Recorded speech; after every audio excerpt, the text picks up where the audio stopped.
desain manusia itu seperti ini, ya. Sebaik-baiknya orang ada potensi jahat dalam dirinya yang belum terstimulasi. Sejahat-jahatnya orang ada kebaikan di dalam dirinya. Yang ini kalau kita sentuh terus ini mau besar.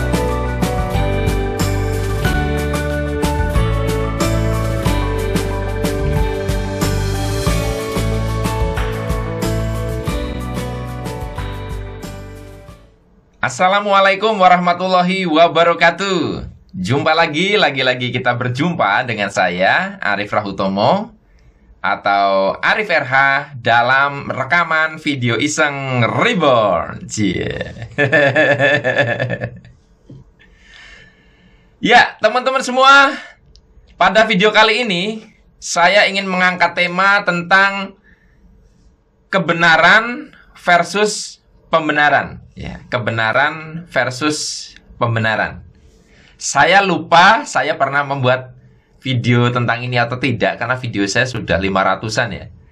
Tapi kalau sudah pernah, anggap saja ini sebagai refresh, sebagai pengingat kembali, dan pastinya selalu ada yang berbeda.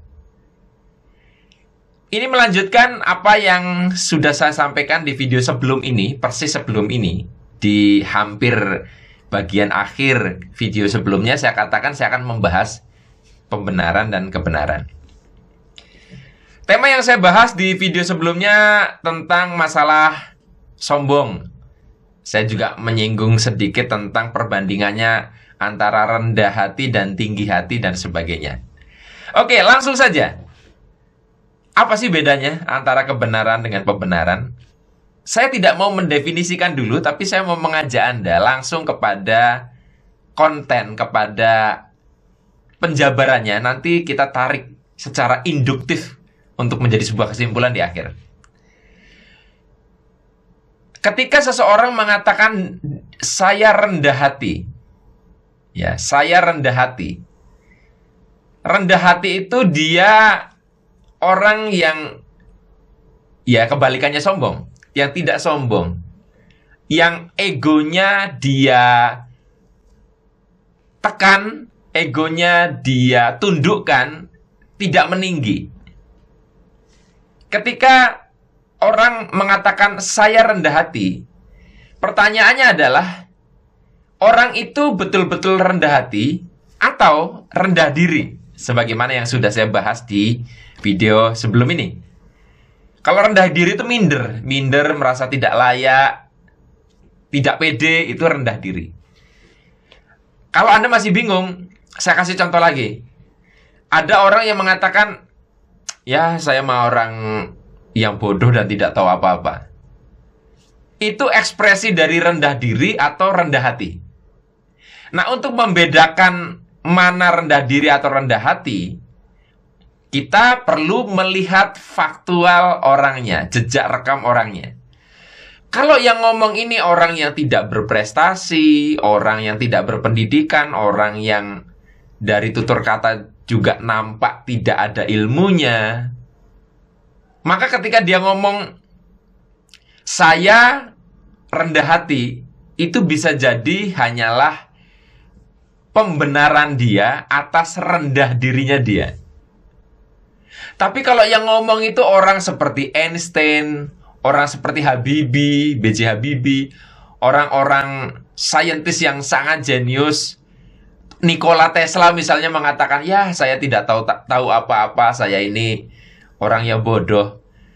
Apakah ketika mereka mengatakan saya bodoh itu betul-betul bodoh? Enggak. Nah, kita bisa lihat bahwa itulah rendah hati. Orang yang sudah sangat pintar, orang yang sebetulnya sangat-sangat cerdas, mengatakan saya bodoh, itulah rendah hati. Contoh pertama. Yang kedua, ada orang mengatakan, ya, semuanya hanya titipan, saya perlu hidup sederhana, saya secukupnya saja. Nah, kalau yang ngomong ini orang yang makan aja susah, orang yang mencukupi kebutuhan hidup saja tidak mampu. Dia ngomong seperti itu tuh adalah pembenaran atas ketidakberdayaan dia. Dia tidak mau mengakui bahwa dia itu sebenarnya tidak berdaya, makanya dia berlindung di balik kata sederhana, secukupnya saja, semua hanya titipan, uang nggak dibawa mati. Itu pembenaran.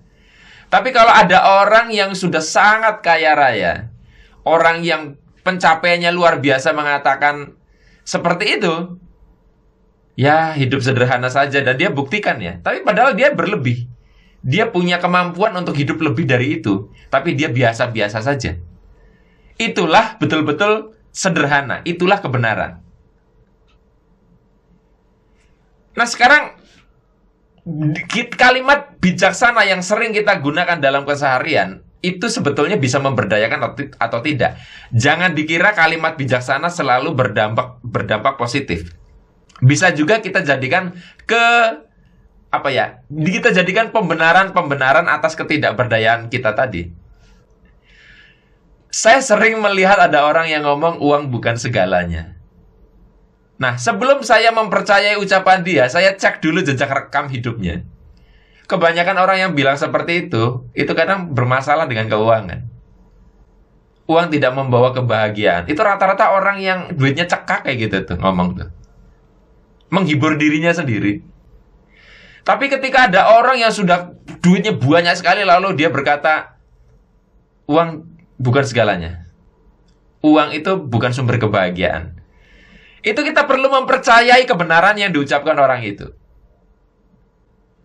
Nah, jadi salah satu cara untuk kita memberdayakan diri adalah kita perlu memetakan, perlu mewaspadai kalimat-kalimat bijaksana yang kita gunakan, yang sebetulnya membuat kita tidak berdaya. Karena kita tidak mengakui, kita jadikan itu sebuah pembenaran.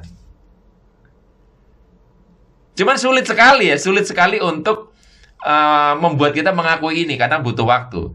Kadang malah ada orang yang jahat betul menggunakan ayat-ayat Al-Quran untuk berlindung, untuk tidak mau mengakui apa yang sedang terjadi.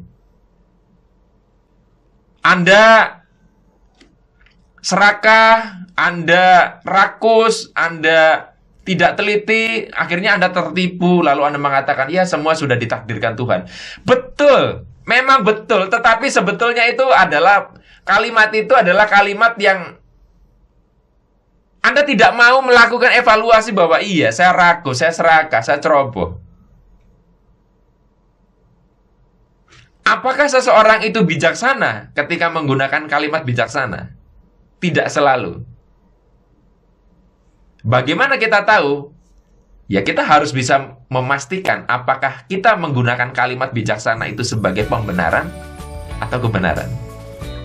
Yuk kita cek diri kita masing-masing. Sampai ketemu lagi dalam rekaman video Iseng Reborn yang selanjutnya. Saya akhiri billahi taufiq wal hidayah. Wassalamualaikum warahmatullahi wabarakatuh. See you.